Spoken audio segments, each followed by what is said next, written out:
fishing boats, and they're playing a very important role in restoring this lake to its original ecological condition. And we'll talk about that later. We have the ranger boats over there. We have some rental boats that you could rent over here and take a boat out. You can be the captain for the day. Those boats. We have fishing guide boats over here. Fishing guides here are pretty good. They know where all the fish are at. They're very successful. Now, this marina here is it's the only man-made area of the park, of the whole lake, rather. It was made in 1964 from a swamp. So we dug it out and turned it into a marina.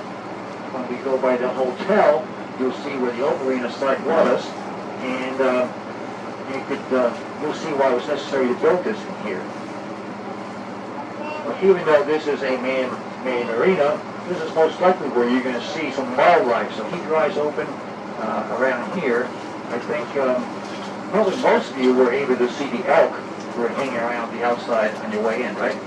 Yeah. Elk? Yeah, okay. Later on, we'll see them coming into the water here when it gets warmer in the day. They'll jump in the water because they're not here right now. Okay. Yeah.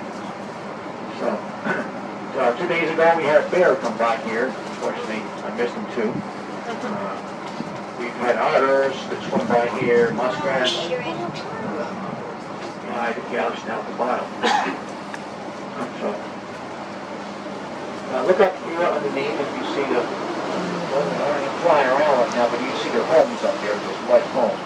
Here comes a swallow coming in for a landing.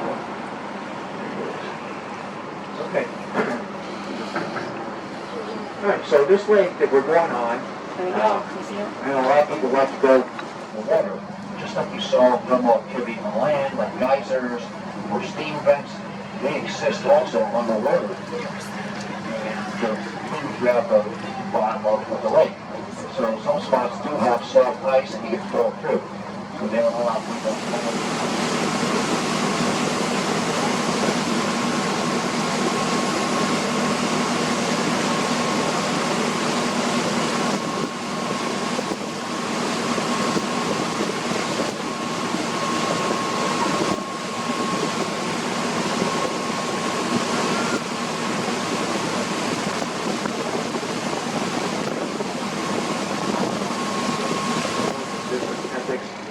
things he did. So he anchored this thing right over here where it's nice and calm. The wind always blows from that direction to this direction. Then he thought he would be allowed back in the park again, like in the past. But 1921 came by and he was still not back in the park. 100 years ago, strange wind came from that direction and blew the boat ashore over here. And then there was a wreck. It was a real eyesore. It didn't look pretty anymore. It looked like this. And the Rangers hated this boat. Yeah, it was not only because it was an eyesore, but because of things that were going on aboard the boat that were on shore here.